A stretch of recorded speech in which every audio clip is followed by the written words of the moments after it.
ये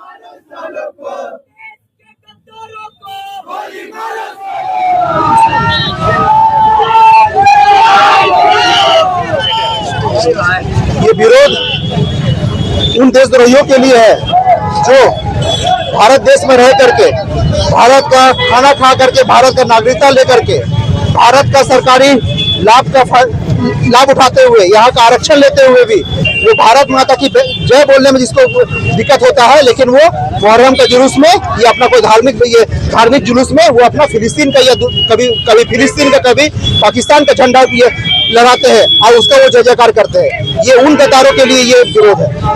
उसमें कुछ लोगों का कहना था कि अगर वो फिलिस्तीन को सपोर्ट करते हैं, अगर उनका झंडा ही दिखा दिया गया तो फिर वंदे मातरम बोलने में गलत किया है।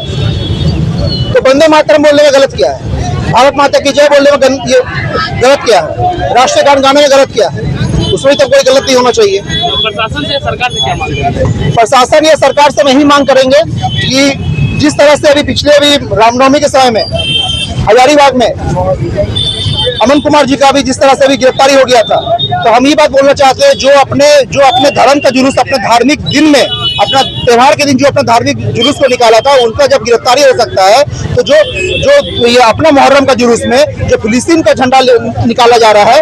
अब ये कुछ दिन पहले देखिएगा कि आजकल में एक फोटो भी आपका ये हुआ, एडिट किया गया है, उस एडिट में किया कि हमारे बगल में जो संकट मोचन मंदिर है उसमें एडिट करके उसमें फिलिस्तीन का झंडा लगाया गया।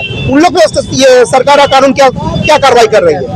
या जो भी कानून बना है या जो भी सरकार का जो नियम बनता है या कानून का जो नियम बनता है, क्या वो सिर्फ हिंदुओं के लिए है?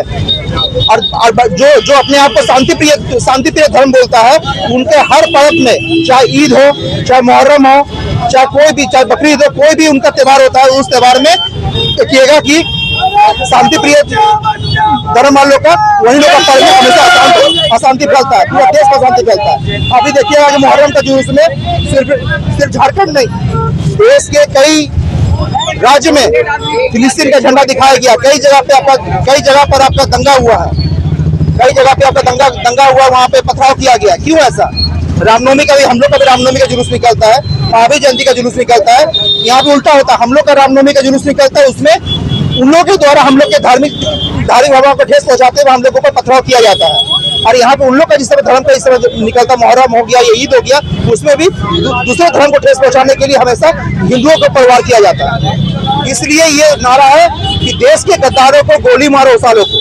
सही बात है।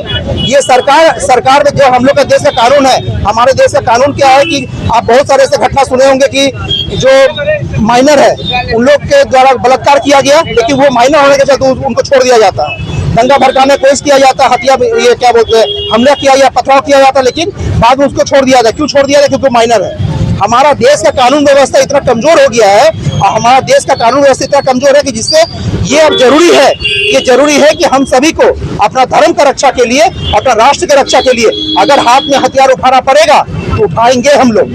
क्यों? क्योंकि अगर ये भी बात सही है, अगर हम हिंदू अगर हाथ में हथियार उठा लेते हैं, ये हथियार उठाने का बात कर लेते हैं, तो हम हो जाते हैं दंगाई, हम लोग के ऊपर केस मुकदमा 10 गो केस मुकदमा लगा दिया जाता है। लेकिन जिसको इस देश में दामाद बना करके बैठाया गया है, जिसको अल्पसंख्यक बोला जा रहा है, वो बहुसंख्यक के ऊपर अत्याचार कर रहा है, लेकिन उसके ऊपर कभी भी कोई कानूनी कार्रवाई नहीं होता है। इसलिए केंद्र सरकार को भी ये चेतावनी है और ये राज्य सरकार को भी चेतावनी है और ये जिला प्रशासन को भी चेतावनी है कि आप कार्रवाई करें। आप अगर कार्रवाई नहीं करेंगे तो कार्रवाई हमें करना पड़ेगा, और अगर हम कार्रवाई करेंगे उसका जिम्मेदार भी आप ही होंगे। अभी देखिए, बीते कुछ दिनों में पूरे भारत देश में ही नहीं, हमारे झारखंड में भी फिलिस्तीन का जो झंडा लहराया जा रहा है, पता नहीं उसके क्या वो संदेश देना चाहते हैं। भारत देश में रह रहे खुद और यहाँ पे रहकर फिलिस्तीन का झंडा लहरा रहे हैं। कुछ दिन पहले एक फोटो सोशल मीडिया पे वायरल हुआ था, जो ये सामने हनुमान मंदिर दिख रहा है, वहाँ पे एडिट करके सामने हनुमान मंदिर के टॉप में फिलिस्तीन का झंडा कुछ असामाजिक तत्वों द्वारा एडिट करके लगाया गया था। इसके खिलाफ भी आज उसी विषय को लेकर आज हम लोग फिलिस्तीन का झंडा जलाए हैं कि क्या अपने ही भारत देश में रहकर वो क्या साबित करना चाहते, फिलिस्तीन को इतना सपोर्ट करके या फिर फिलिस्तीन का झंडा लगाकर। बस यही उनसे हम यही निवेदन करेंगे कि जो ये काम किया है उस पर सख्त से सख्त कार्रवाई हो, ताकि कोई भी हिंदू को ठेस पहुंचाने से पहले 10 वर्षों से। फिलिस्तीन का झंडा लहराना सिर्फ हिंदू धर्म के लिए नहीं, देश के लिए भी एक बहुत बड़ा दुर्भाग्य है कि भारत देश में रहकर फिलिस्तीन का झंडा फहरा रहे, संविधान के भी खिलाफ। इसमें क्या कहेंगे? प्रशासन को कार्रवाई देखिए लोगों की क्या मानसिकता है हमें नहीं पता। देखिए आपको खुल के सपोर्ट करना है, फिलिस्तीन का सपोर्ट करना है, तब बोल के सपोर्ट कर सकते हैं। मान के चलिए कुछ भी आघात हो रहा है किसी पे भी, तो हम लोग भी मान के चलिए हम लोग भी हिंदू हैं, हम लोग जितना भी रिलीजन है सब लोग को सपोर्ट करने का या खुल के आगे आने का सब लोग के लिए आगे आते हैं।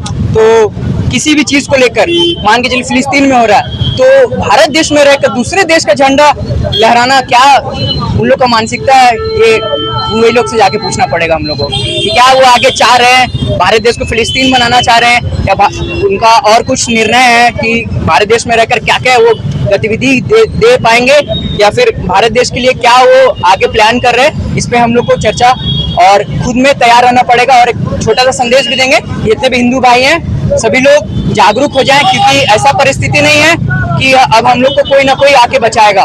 खुद में एकजुट रहिए, बस यही कहेंगे। रोनित कुमार, रांची महानगर प्रमुख, शिव सचिव।